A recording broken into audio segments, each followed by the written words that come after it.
new information about the attempted assassination of President Trump. This was a young man named Thomas Crooks. And for a number of months, there was this idea that Thomas Crooks was a ghost. He had no digital footprint. He had no online profiles. He had no background at all. He was like... it was like that Thriller movie with Matt Damon. What's it called? Jason Bourne, the Bourne movies. The man who has no past. Yes, he was like some sort of a nerd Jason Bourne. He had no past. He just kind of appeared on the roof, took a shot at the president. The cipher. Okay, but Tucker Carlson had some good reporting, and then Miranda Devine, amazing reporter at the New York Post, had some reporting that actually, in fact, he had a huge online footprint. And the most interesting tidbit was that he apparently identified as a they, them, non-binary, and had some sort of sexual fixation with furries, marking him as kind of a high percentage. And what was the first thought that you had as you saw this story this week?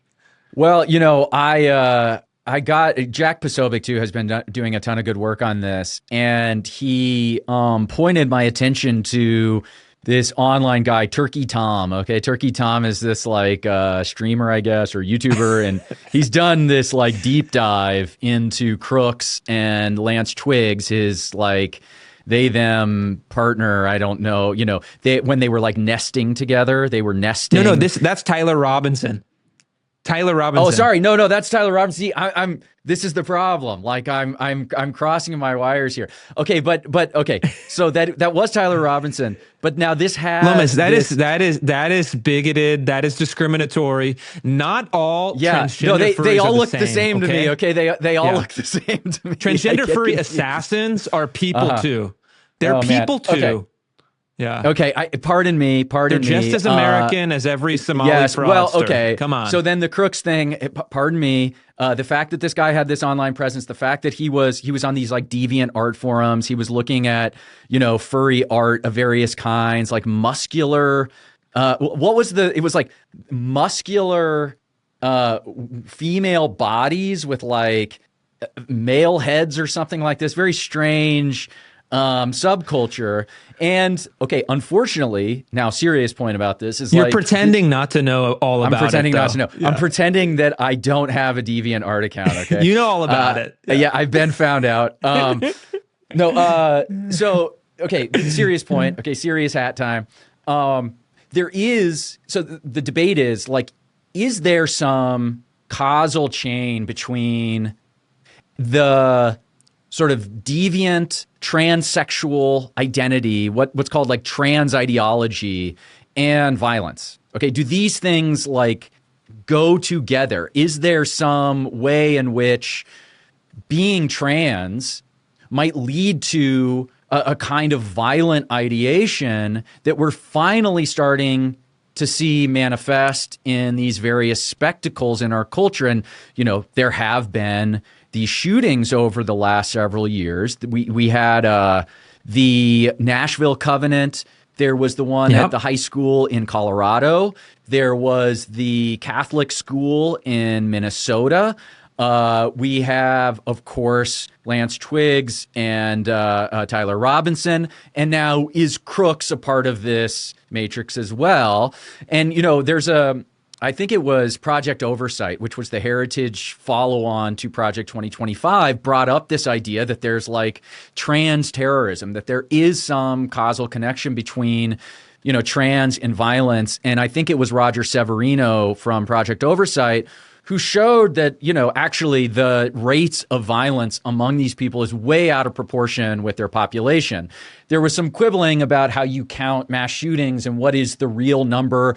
Do trans people make up, 50% of the shooters, which I think was Severino's point, or is it like 10%? Well, either way, it's orders of magnitude over their baseline population. So there's something going on here. I have a kind of like psychological theory about this. So I'm going to float my theory to you. Okay. And you can tell me if I'm wrong about this or where this goes sideways or if it's like a just so story or whatever. But you start with this baseline idea that trans people, by their own admission, and all the data backs this up, are highly prone to depression, suicidal ideation, and they are sort of carrying around psychological illnesses. Whether we designate the trans part as an independent mental health issue or not, it is still totally appropriate and within, all the evidence suggests that these are mentally ill people, that they are mentally unwell by every measure. Now, the second piece of this is that the trans part of it is not incidental. It has its own kind of character that might lead to violence. And my view of this is like, look, if you have a belief about yourself that denies the sanctity of the physical body, that as a remedy for this sort of psychological deprivation that you're experiencing, the solution is self-mutilation, okay, is chopping off your body parts. That indicates to me that you are removing some of the psychological barriers that might prevent you from otherwise committing violence against someone else, because the body just does not mean the same thing to you as it would mean to a non-mentally ill person. Okay, so that's part two. Part three then is, because the body is not as sort of central to your identity, this gets replaced by an obsession with symbols and language. And so what sort of these trans people tell themselves is that, like you and I, Chris, having this conversation is itself an act of violence against them.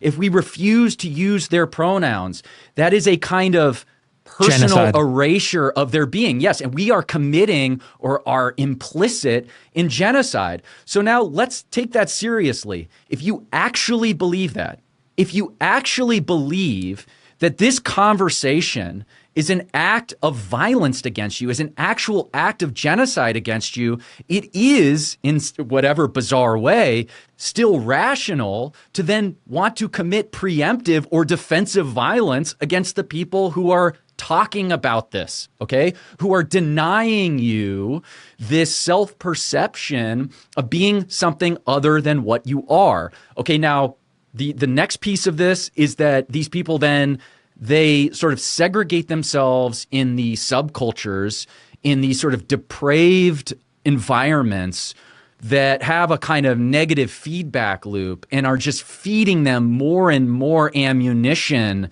to enact this kind of violence and normalize this kind of violence. And by the way, that's not unique to their subculture alone. A lot of extremist subcultures have that capacity. It feeds itself, okay? The difference with the trans one, though, is that our mainstream culture affirms this belief. Yeah. Okay? If you read, the New York Times, our institutions of epistemic authority, rather than tell these people that they are mentally unwell, and that this kind of ideation and this self-perception is a function of psychological pathology, they instead affirm these beliefs and even congratulate and encourage them and lead them further to believe that people like you and I are in fact doing violence against them. So, okay, that's my grand theory. It's this big matrix of this kind of mental illness and a kind of self-feeding mental illness in combination with a culture that encourages and endorses this kind of acting out.